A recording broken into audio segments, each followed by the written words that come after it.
मैं doctor Sanjeev Kumar sunshine hospital का ही मुलाजिम हूँ और मैं आगे आया ये बोल के कि वो लोग मेरे को फोन करें या मैसेज करें जो लोग डरे हुए हैं, जिनको समझ नहीं आ रहा या जो डर रहे हैं कि हम क्या करें, हमें हॉस्पिटल आना चाहिए कि नहीं चाहिए, या वो लोग जो फैसिलिटी से बहुत दूर है और किसी वजह से फैसिलिटी तक नहीं पहुंच पा रहे, वो लोग मेरे को सवाल करें। जो लोग सेकेंड ओपिनियन लेना चाहते हैं, मैं अब उनको ये पैगाम देना चाहता हूँ कि गाइडलाइंस बिल्कुल स्ट्रेट और सिंपल है। हर जगह हर डॉक्टर एक ही जैसा इलाज कर रहा है, हर ट्रीटमेंट ऑलमोस्ट सेम है और सब मेडिकल फैसिलिटीज अच्छी हैं। आप ये ध्यान रखिए कि अगर ऑक्सीजन कम है तभी हॉस्पिटल आने का फायदा होगा। अपना चेकअप जरूर कराएं, अपना ख्याल जरूर रखें, बट सबसे ज्यादा जरूरी है कि ये बीमारी इतनी बढ़ी इसलिए क्योंकि ये मल्टीप्लाई बहुत जल्दी करती है। अगर हम हैंड वॉशिंग, अगर हम सोशल डिस्टेंसिंग का यूज करेंगे तो ये सबसे बड़ी चोट होगी बीमारी पे और दूसरे लोग इन्फेक्ट नहीं होंगे। हमारा जो ग्राफ पीक पे चल रहा है पैंडेमिक का, वो डाउन होना शुरू हो जाएगा और जल्दी ही हमसे ठीक हो जाएंगे। हम वो लोग जो इन्फेक्ट हो गए वो इम्यूनिटी बना लेंगे, नए लोग इन्फेक्ट नहीं होंगे और पैंडेमिक एंड हो जाएगा। बहुत जल्दी ही हम देखेंगे, हम ये सब चीजें भूल जाएंगे और अपने रास्ते पे वापस आएंगे। जब आपको एक लड़ाई लड़नी होती है तो आप तैयारियां करते हो।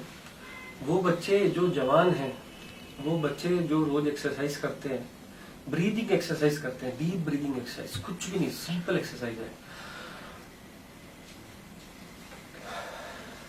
3 मिनट तक सांस रोकना है, दिन में 3-4 बार सुबह, 3-4 बार दोपहर, 3-4 बार रात को ऐसा एक्सरसाइज करना है। आप ब्रीदिंग एक्सरसाइज करोगे तो आपके एल्वेओलाई स्ट्रांग हो जाएंगे, आपकी रेस्पिरेटरी मसल स्ट्रांग हो जाएंगी और जिस वक्त कोरोना अटैक करेगा उस वक्त आपके पास रिजर्व्स ज्यादा होंगे।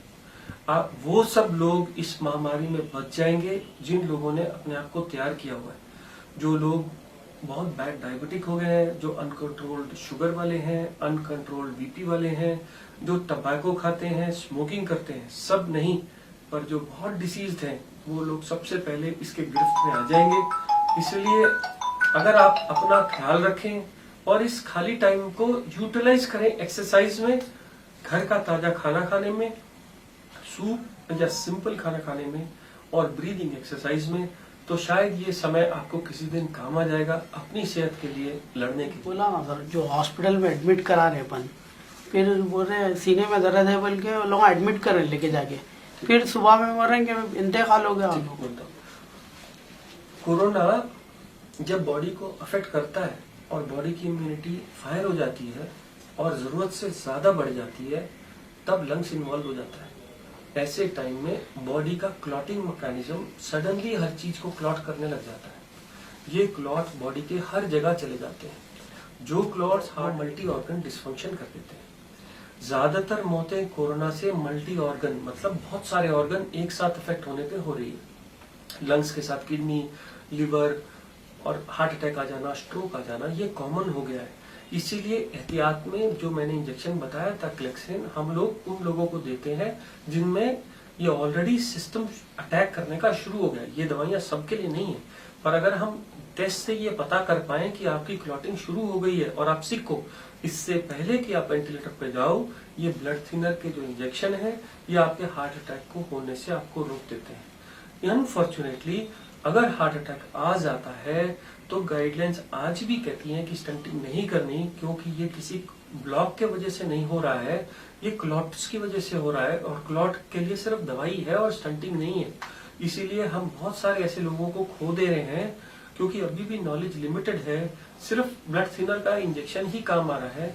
काफी और दवाइयां यूज की जो अभी ट्रायल्स चल रहे हैं पर कुछ भी पॉजिटिव नहीं है। जब तक हमारे पास स्ट्रिक्ट गाइडलाइंस और रिसोर्सेज नहीं आएंगी तब तक हम नहीं बोल सकते कि और क्या चीज बेनिफिशियल होगा। फिलहाल के लिए तो लो मोलिकुलर वेट इंजेक्शन जो हमारे चल रहे हैं, जो हॉस्पिटल में एडमिटेड सिक पेशेंट्स हैं, वो उन लोगों को बचा रहे हैं। हालात एक अंदाजा कब तक नॉर्मल हो सकते हैं सर? जैसा कि हम देख रहे हैं कि केसेस बढ़ते जा रहे हैं और हम ऑलमोस्ट एक पैंडेमिक के पीक लेवल तक चले गए हैं। कुछ एपिडेमियोलॉजिस्ट कहते हैं 2 से 3 महीने के अंदर अंदर ये पीक उतर जाएगा। जैसे जैसे ये पीक केसेस कम हो जाएंगे और इम्यूनिटी बननी शुरू हो जाएगी, 2 या 3 महीने में, जैसे उन्होंने अलग अलग देश के अंदर अंदाजा लगाया है, फिक्स तो कोई भी नहीं जानता, पर 2 से 3 महीने के अंदर हम जानते हैं कि पैंडेमिक कम होना शुरू हो जाएगा और अब इससे ज्यादा। मैंने आइसोलेशन की बात की थी और बोला था कि आप जो जो बुखार वाले हैं सब टेस्ट के लिए मत भागो, क्योंकि मैं बताता हूँ टेस्ट के फायदे और नुकसान। पहली बात तो हमारे पास रिसोर्सेज लिमिटेड है। अगर 130 करोड़ लोगों को टेस्ट करने गए तो आपका नंबर और आपका रिजल्ट जब आएगा जब आप कोरोना से ऑलरेडी ठीक हो चुके होंगे। हमको उन्हीं लोगों को टेस्ट के लिए भेजना है जिनको टेस्ट करने से कोई बेनिफिट होता है। अगर डे 1 पे टेस्ट किया जाए तो टेस्ट का कैपेसिटी पकड़ने का कोरोना 0% है। 3 दिन के बाद 60% लोगों को कोरोना करेक्ट बताता है, 30% लोगों को गलत बता देता है कि ये नेगेटिव है, हालांकि उनको कोरोना होता है। क्योंकि हमारे पास इससे ज्यादा रोबस्ट टेस्ट आज भी नहीं है, RT-PCR से ज्यादा, इसलिए साथ में क्लिनिकल सस्पिशन मतलब डॉक्टर का अंदाजा और उसका तजुर्बा, दूसरा CT स्कैन जो छोटे मोटे लीजन्स भी लंग्स में पकड़ लेता है, जिससे कि डॉक्टर अंदाजा लगा के दूसरी बार टेस्ट करा ले। हर आदमी के लिए ये टेस्ट नहीं है। अगर आपको सिम्टम नहीं आ रहे, अगर आपको फीवर नहीं है, बुखार नहीं है, तो आप टेस्ट मत कराइए। टेस्ट तभी कराना है जब ट्रीटमेंट में कोई डिफरेंस होता है। अगर डॉक्टर आपको मशवरा देगा कि आप टेस्ट कराइए तो जरूर कराइए। टेस्ट भी तभी कराना है और इनफैक्ट गवर्नमेंट इस टेस्ट को फ्री कर रही है अगर फिजिशियन का एडवाइस है तो। दूसरा, मैंने आइसोलेशन के बारे में बोला था कि लोग डर के मारे पूरी फैमिलीज का टेस्ट करा रहे हैं। अगर एक घर में 2 कमरे हैं तो जो जो बीमार हैं वो सब एक कमरे में रहेंगे और जो ठीक है वो लोग दूसरे कमरे में रहेंगे। जो जो बीमार होता जाएगा वो अलग अलग कमरे में जाता रहेगा, जिससे कि बाकी लोग बचे रहें। ये तो बड़ी कॉमन सी बात है। अगर एक ही कमरे में एक बीमार है और बाकी लोग बीमार नहीं है तो आप कमरे को इस तरीके से डिवाइड करिए कि 2 मीटर का डिस्टेंस हो, क्योंकि 2 मीटर के दूर कोरोना नहीं जाता। अगर ये पेशेंट उस लक्ष्मण रेखा के बाहर नहीं जाएगा तो चांस कि वो कोरोना का वायरस आपको फैलाए कम हो जाता है। कमरे के 2 सेक्शंस कर दीजिए, बीच में पर्दा लगा दीजिए, नहीं तो दूरी कर दीजिए। एक रिस्ट्रिक्शन लगा लीजिए कि मैं इस सेक्शन में जाऊंगा तो मैं ग्लव डाल के जाऊंगा, या इस सेक्शन से बाहर आने पे मैं हाथ जरूर धोऊंगा या मास्क लगा के जाऊंगा। अगर आप ये चीज फॉलो करेंगे, क्योंकि एक ही आईसीयू में एक ही कमरा होता है और उस एक कमरे में 20 मरीज लेटे होते हैं, तो उनका भी इन्फेक्शन एक दूसरे से इसलिए नहीं होता क्योंकि सबके ऊपर सिस्टर अलग होती है, सब सिस्टर्स अलग अलग ग्लव यूज करती है। तो यही चीज अगर हम अपने घर के एक कमरे में भी करेंगे तो भी नहीं फैलेगा। सर, एक लास्ट सवाल है। अभी ये लोग एरिया के लीडर्स है, मार्केटों में फिर के बोल रहे हैं कि कोरोना का टेस्ट फ्री में करा लो, आप रिपोर्ट ले लेके रख लो बोल के बोल रहे हैं। फिर बाद में उसको कोरोना आ गया तो फिर कोरोना टेस्ट कभी भी परमानेंट के लिए नहीं है। आज आप नेगेटिव हो, कल आप किसी पॉजिटिव पेशेंट के कांटेक्ट में आए, आपको भी पॉजिटिव होने का चांस बढ़ जाता है। इसलिए आप ये मत मानिए कि अगर आपने टेस्ट करा लिया तो वो हमेशा के लिए हो गया। इसलिए कोरोना का टेस्ट सिर्फ तभी कराना है जब आपको सिम्टम है या उसके टेस्ट से आपको कोई फायदा है। अगर फ्री में भी आप उस लाइन में लग के बैठोगे तो एक तो आप देश का नुकसान करोगे, क्योंकि जो पैसे देश खर्च कर रहा है उस टेस्ट के लिए वो बेकार हो जाएंगे, और दूसरा आपके आगे और पीछे वाला जो आदमी कोरोना का पॉजिटिव है वो आपके कांटेक्ट में आ जाएगा और आपको इन्फेक्शन होने का चांस बढ़ जाएगा, अपने लिए और देश के लिए। जैसे जैसे कोविड स्टार्ट होने लगा और लोग डर के मारे हॉस्पिटल आने लगे, इनका नंबर बढ़ता ही जा रहा था। हम लोग सुबह 8 बजे से लेकर के शाम 5 बजे तक हॉस्पिटल में सेवा करते थे, पर देखते ये थे कि हम सब लोगों को नहीं देख पा रहे थे। तो मुझे ऐसा लगा कि हम एक मास मीडिया, जो गलत लोग हॉस्पिटल आ जा रहे हैं डर की वजह से और लाइनों में लग रहे हैं, उन लोगों को कैसे समझाया जाए कि आपका इलाज घर पे कैसे हो सकता है। मैं मानता हूं कि 10 में से 9 लोग तो कोविड वाले घर पे ही ठीक हो जाते हैं। जैसे गवर्नमेंट पहले आइसोलेट कर रही थी उन लोगों को और सिर्फ विटामिन बी और सी की टैबलेट से ही वो ठीक हो जा रहे थे, वो बिल्कुल सच है। कोविड एक बड़ा सिंपल वायरल इन्फेक्शन है, कोई भी आदमी कोविड से नहीं मरता है। मरने का कारण हमेशा क्या होता है? बॉडी की क्लॉटिंग, दूसरा बॉडी का इन्फ्लेमेशन, मतलब बॉडी एंग्री हो जाती है। तो जो डेथ होती है वो कोविड वायरस इनिशिएट तो जरूर करता है, पर डेथ होने का कारण बॉडी की गर्मी इनिशिएशन की, और दूसरा जो क्लॉटिंग हो जाती है जिसके वजह से हार्ट अटैक और स्ट्रोक्स आते हैं। तो मेरा मैसेज लोगों को ये था कि 10 में 9 लोग घर में इलाज कराओ, पैसे खराब मत करो, डर के माहौल में मत जियो, हॉस्पिटलों में लाइनों में मत लगो। और जो 10 में से एक आदमी जिसको वाकई इस हॉस्पिटल की जरूरत है, क्योंकि हमारी हेल्थ केयर अच्छे से उनका केयर कर सके और उनको बचा सके, इसलिए 10 में से एक वो लोग जरूर हॉस्पिटल आओ। तो ऐसे में जो सिंपल मोस्ट टेस्ट था जो मैंने सबसे पहले बताया था, वो पल्स ऑक्सीमीटर था, कि अगर आप ऑक्सीजन चेक करो, इससे पहले कोई नहीं जानता था पल्स ऑक्सीमीटर क्या होता है, या बहुत लोग नहीं पहचानते थे। अब लोगों को पता है कि अगर एक सिर्फ उंगली पे लगाने वाला इंस्ट्रूमेंट आपको बता देता आपकी ऑक्सीजन कम हो रही है कि नहीं, और कम हो रही है तो आपको हॉस्पिटल आना है, और कम नहीं हो रही तो हॉस्पिटल नहीं आना।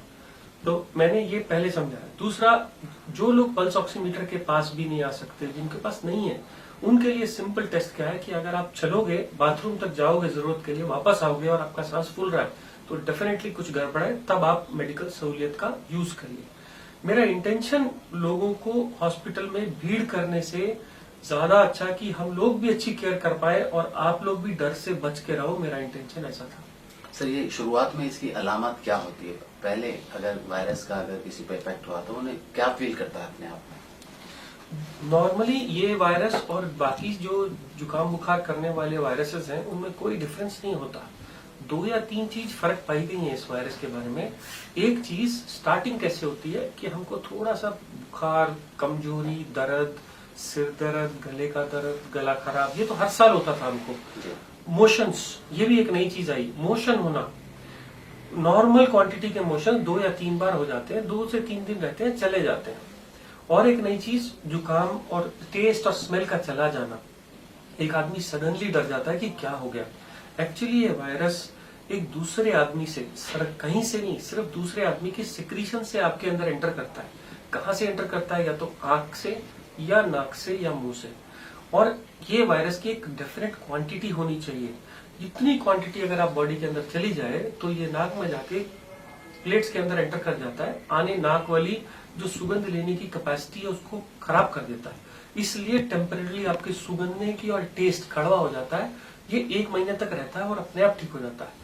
इसका टेस्ट कैसे करें कि ये उसी वायरस की वजह से हुआ है? कुछ लोग गरम गरम पानी पी लेते हैं, सारी जबान जल जाती है और उनको लगता है मुझे वायरस हो गया।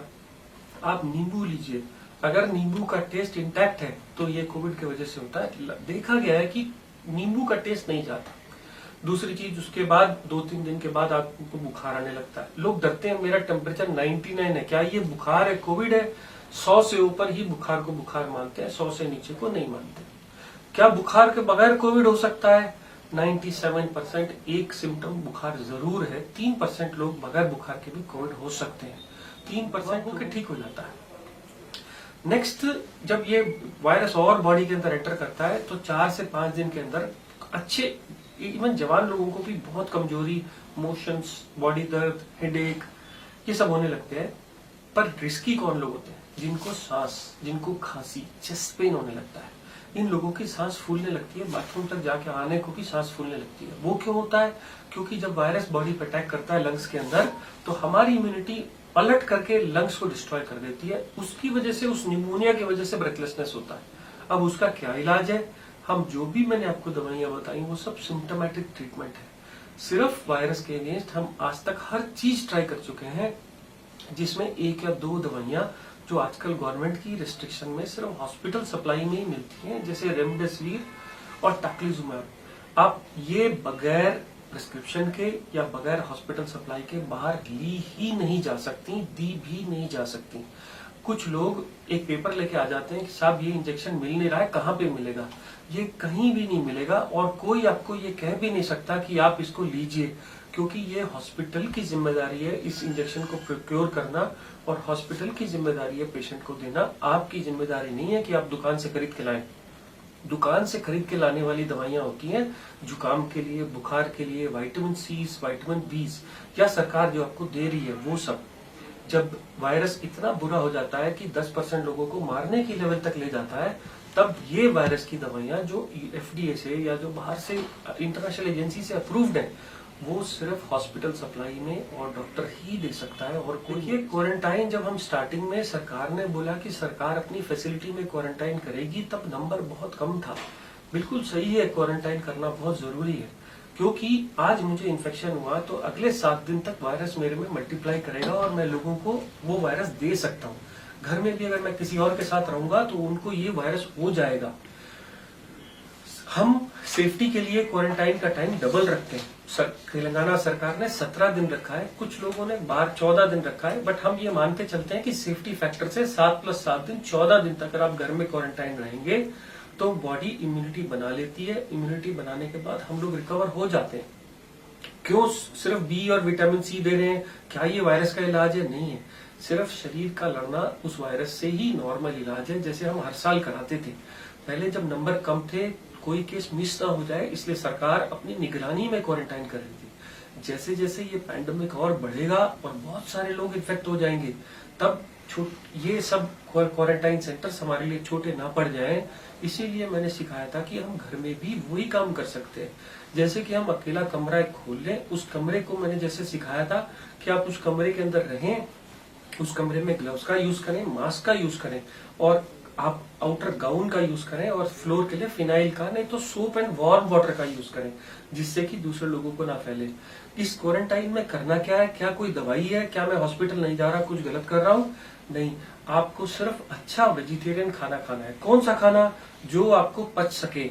अगर जैसे हम बीमार होते हैं तो हमारा मन नहीं करता ज्यादा तेल वाला खाना खाने का, तो आप simple vegetarian diet, soups, juices, जो आपके अंदर जाता है वो जाइए। खास जो लोग हार्ट के, बीपी के या शुगर के पेशेंट्स हैं, हार्ट की दवाइयां बंद नहीं करिएगा।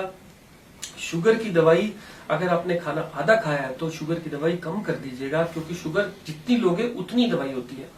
आदमी खाना नहीं खा रहा, उसको शुगर की दवाई दी तो शुगर डाउन हो जाएगी। तो खाना बिल्कुल नहीं खाया तो शुगर की गोली नहीं, खाना आधा खाया तो शुगर की गोली कम, और खाना पूरा खाया तो शुगर की गोली पूरी। बीपी वाले लोग ज्यादातर क्योंकि खाना नहीं खाते, नमक की क्वांटिटी कम होती है, बीपी भी लो होता है। इसलिए मेरी हिदायत है कि या तो चेक कराइए, नहीं तो घर में अपने इंस्ट्रूमेंट से चेक करके देखिए। जिन लोगों को ऑक्सीजन 90 से कम है, वो बगैर, अब ऑक्सीजन बनती कैसे है? इस बाहर के एनवायरनमेंट में मान लीजिए 40% ऑक्सीजन है, जैसी हमारे फेफड़े में जाती है हमारी बॉडी में वो 100% ऑक्सीजन जनरेट हो जाती है। लंग्स बीमार होने पे, सांस फूलने पे अगर हम बाहर से कंसंट्रेटेड ऑक्सीजन दें तो लंग को उतना काम नहीं करना पड़ता और हमारी बॉडी में ऑक्सीजन की जरूरत पूरी हो जाती है। अब इसका ये आंसर नहीं है कि हम घर में सिलेंडर्स रख लें।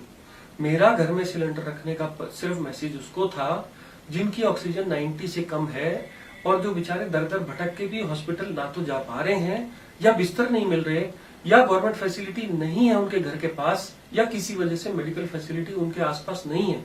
तब अगर आप घर में ऑक्सीजन सिलेंडर रखेंगे तो ऑक्सीजन आपको मदद करेगी। ऑक्सीजन इलाज नहीं है, ऑक्सीजन सिर्फ टेम्पररी आपको सपोर्ट करेगी, जब तक के लिए आप मेडिकल केयर तक नहीं पहुंच जाते। ऑक्सीजन का मिसयूज भी मत करिए, क्योंकि ज्यादा ऑक्सीजन भी डेंजरस है, लंग्स को डिस्ट्रॉय करती है। इसलिए आपका ऑक्सीजन जब तक पल्स ऑक्सीमीटर 95 से नीचे नहीं बता रहा, आपको ऑक्सीजन की एब्सोल्युटली जरूरत नहीं है।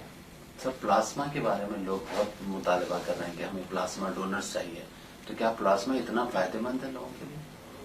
मेरे को इन्फेक्शन होने के बाद मेरे बॉडी में जो वो इम्यूनिटी बनेगी, वो इम्यूनिटी हमारे प्लाज्मा में आ जाती है।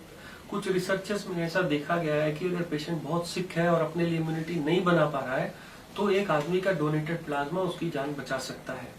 क्योंकि डेटा अभी भी लिमिटेड है, ये प्लाज्मा थेरेपी सिर्फ लाइफ थ्रेटनिंग लोगों को डॉक्टर की गाइडेंस में ही दी जा रही है और ये सब में काम नहीं करती। अगर आप कहिए कि एक पेशेंट बिल्कुल ठीक है, होम क्वारंटाइन में सबको प्लाज्मा दे दें वो ठीक हो जाएगा, ये गलत है। सिर्फ बहुत सिक पेशेंट्स, वेंटिलेटर पे जाने वाले जो किसी भी वजह से नहीं बचेंगे, उनको एक ये डेस्परेट थेरेपी जैसे शुरू किया गया है और ये बहुत सिलेक्टेड लोगों में अंडर मेडिकल गाइडेंस ही दिया जा रहा है। और प्लाज्मा के ऊपर डरने की जरूरत नहीं है, अभी भी और बहुत ड्रग्स जो है जो पूरे वर्ल्ड में ट्राई हो रही हैं और जल्दी ही कोई ना कोई एक अच्छी ड्रग, नहीं तो एक अच्छी वैक्सीन आने वाली है जिससे हमारा फायदा हो जाए। गवर्नमेंट हॉस्पिटल और प्राइवेट हॉस्पिटल में जब मैंने आपको ये बोला कि ट्रीटमेंट सेम है, अगर पेशेंट सिक नहीं है तो सिर्फ विटामिन है। इनफैक्ट अगर पेशेंट सिक है तो गवर्नमेंट सप्लाई सबसे पहले गवर्नमेंट हॉस्पिटल को ही जाएगी। मेरी मान्य ये है कि गवर्नमेंट हॉस्पिटल में भी उतना ही अच्छा इलाज होता है जितना प्राइवेट में होता है। सिर्फ फर्क इतना है कि अगर एक 5 स्टार होटल लोगे तो आप उसको पैसा देना पड़ता है, इलाज के लिए नहीं। अपने कंफर्ट के लिए अगर आप पैसा देना चाहते हैं तो आप वेलकम है, पर हर आदमी प्राइवेट हॉस्पिटल में आए और अपना इलाज कराए, मैं ये इसको गलत मानता हूँ। क्योंकि गवर्नमेंट बहुत सक्षम है और बहुत बेड्स अरेंज कर रही है। आप युद्ध स्तर पे बेड्स अरेंज किए जा रहे हैं।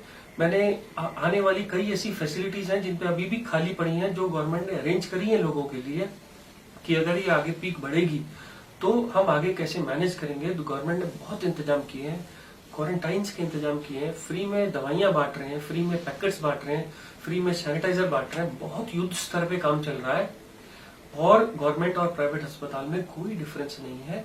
सिर्फ डिफरेंस क्या है, अगर वेंटिलेटर पे पेशेंट जाता है तो उसका लाइफ रिस्क होता ही होता है, चाहे वो प्राइवेट में हो चाहे वो गवर्नमेंट में हो। जो वेंटिलेटर पे जाने वाले केस की मोर्टेलिटी ज्यादा होती है, 2 में से 1 आदमी ही बच पाता है। इसलिए करेक्ट आइडेंटिफिकेशन, मेडिकल फैसिलिटी के ऊपर ज्यादा बोझ नहीं। अगर सब लोग चले जाएंगे कि हमारी जेब में पैसा है हम जाके चेक कराएंगे, तो इससे क्या हो जाएगा, जिन लोगों को जरूरत नहीं है वो मेडिकल फैसिलिटी में आ जाएंगे और जिनको जरूरत है वो बेचारे बाहर रह जाएंगे। तो हमें इस पे रिस्ट्रिक्शंस लगाना होगा, रेगुलेशन करना होगा, चेक करके ओपीडी बेस पे लोगों को घर भेजना होगा और जिनको जरूरत है सिर्फ उन्हीं को एडमिट करना होगा, जिससे कि हम हर एक आदमी तक पहुंच सकें और हर जरूरतमंद की सेवा करें। जो इलाज कोरोना का है वो तो बड़ा सिंपल है। उसके लिए तो जो वेंटिलेटर पे जाता है उसको वेंटिलेटर या कुछ दवाइयां या जो हम कोट्स पहनते हैं उसका खर्चा, या जो वो दवाइयां इंपोर्टेड रेमडेसिविर और टोक्लिजुमाब है वो बहुत महंगी आती है। महंगी दवा होने की वजह से इलाज महंगा जरूर है, गवर्नमेंट में यही इलाज फ्री भी मिल रहा है और वही दवाइयां वही इंपोर्ट है, वही वहां से आता है। मेरा मानना यह है कि अगर आप एक 5 स्टार फैसिलिटी नहीं चाहते, अगर आप मानते हैं कि सिर्फ इलाज ही बहुत जरूरी चीज है, तो गवर्नमेंट हॉस्पिटल्स को ही प्रेफर कीजिए।